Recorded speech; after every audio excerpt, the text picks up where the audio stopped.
Sir வணக்கம். Pugazhendhi sir வணக்கம். வணக்கம் சார். அனைவருக்கும் வணக்கம் சார். என்னன்னா எப்பாடுபட்டாவது திமுகவை நாங்க வீட்டுக்கு அனுப்பியே தீர்வோம் அப்படின்ட்டு திரு அமித்ஷா பேசி சென்ற பிறகு நீங்க டெல்லிக்கு வந்து ஆளுநரை சந்தித்து உங்க பேர்ல வந்து ஒரு பெரிய ஊழல் பட்டியல் புகாரை அவர் கொடுக்கிறாரு. எதிர்கட்சி தலைவர் கொடுத்துட்டு அவரு டெல்லிக்கு போறாரு, போயிட்டு மீட் பண்ணிட்டு வராரு. அடுத்து கவர்னரும் டெல்லிக்கு போயிருக்காருன்னு வச்சுக்கோங்களேன். இப்ப ஏதாவது நகர்வுகள் ரொம்ப தீவிரமாகிறதுன்னு தோணுதா சார் இந்த கவர்மெண்ட்டுக்கு எதிரான நடவடிக்கைகள்? இதிலிருந்து நமக்கு மிக தெளிவாக தெரிவது, நாட்டில் திராவிட முன்னேற்ற கழகம் என்பது மத சார்பற்ற முற்போக்கு கூட்டணியின் தலைமை இருக்கிற திராவிட முன்னேற்ற கழகம். அந்த திராவிட முன்னேற்ற கழகம் என்பதுதான் மைய சக்தியாக தமிழ்நாட்டு மக்களுக்காக இருக்கக்கூடிய மிகப்பெரிய அரசியல். அந்த அரசியல் சீர்திருத்த இயக்கமான திமுகவை தான் இப்ப எல்லாரும் தாக்குறாங்க. இப்போ கூட்டணி நல்லா தெரிஞ்சுங்க. கூட்டணி என்று வருகின்ற பொழுது நண்பர்கள்லாம் கூட பேசினாங்க.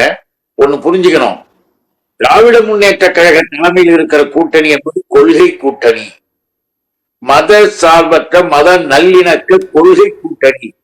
இதுல சமூக நீதி, சமதர்மம், சமநீதி நீண்ட நெடிய நாட்களாக அரசியலில் இயக்க ரீதியாக கொள்கை ரீதியாக இருக்கிற கூட்டணி தான் திமுகவினுடைய தலைமையில் இருக்கிற இந்திய கூட்டணி. எதுக்காக இதை அழுத்தமாக சொல்றோம்னா, வெறும் பதவிக்கு வருது உடனே 10 மாசம் நானும் பதவிக்கு போயிடுவேன்.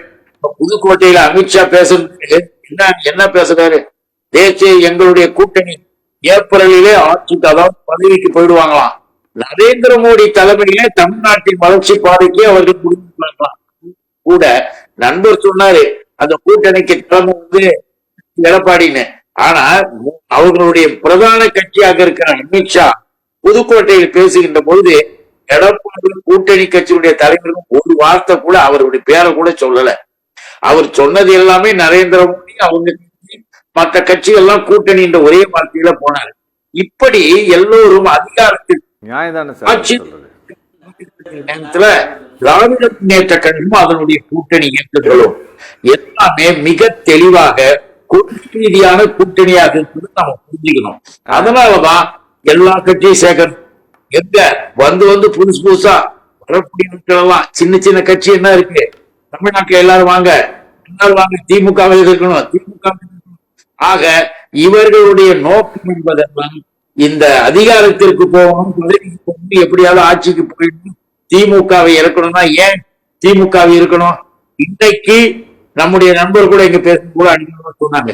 இன்றைக்கு தமிழ்நாட்டு மக்களுக்காக வந்துகிட்டு இருக்கு, அது அவங்களுக்கு பிடிக்கல. அதனால அப்படி இருக்க வேண்டிய அவசியம்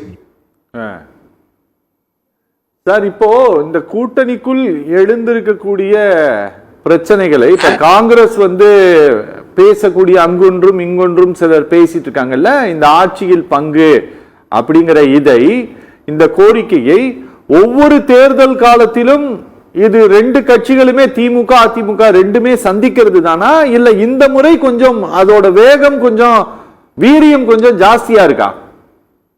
இல்ல, நீங்க மிக தெளிவாக ஒவ்வொரு நாளும் தேர்தல்கள் வருகிற போது விவாதம் என்று வருகின்றது. என்னன்னு கேட்டீங்கன்னா, யாராவது எதையாவது உடனே அதை எடுத்து வச்சுட்டு அந்த கேள்விகள் விவாதத்துக்கு வரும்.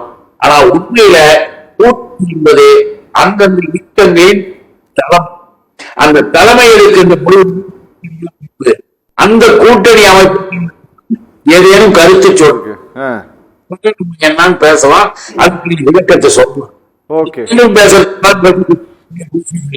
ஏனென்றால் வேலைக்கு பாரதிய ஜனதா செஞ்சுக்கிட்டே இருக்கும்,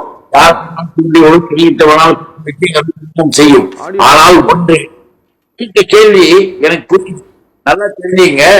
நம்முடைய காங்கிரஸ் இருக்கிறவர் நம்பர் செல்வந்தர் அவர்கள், அங்க அவரோடு சேர்ந்து கிரீஷ் சோடங்கர் வந்தார். சொல்றாங்க, காங்கிரஸ் இயக்கம் வேறு கட்சியோட அந்த கட்சிகளுடன் பேச்சு வருகின்ற தகவல்கள் தவறு வதந்தி, அதை ஏற்றுக்கொள்ளாதவர்கள் அப்படி சொல்ல. ஆனால் திமுகவுடன் மட்டுமே எங்கள் கூட்டணி பேச்சு, எங்கள் தரப்பு முடிவெடுத்து திமுக கூட்டணி மட்டும் இருக்கிறோம் என்று இந்த பேச்சுவார்த்தை போய்கொண்டிருக்கிறோம். சிக்கலும் தரங்களும் இல்லை. ஆடியோ ஷிஃப்ட் பண்ணுங்க. Okay sir, okay okay okay, நான் வரேன் சார். நாங்கள் விசாரணை வைத்திருக்கிறோம்.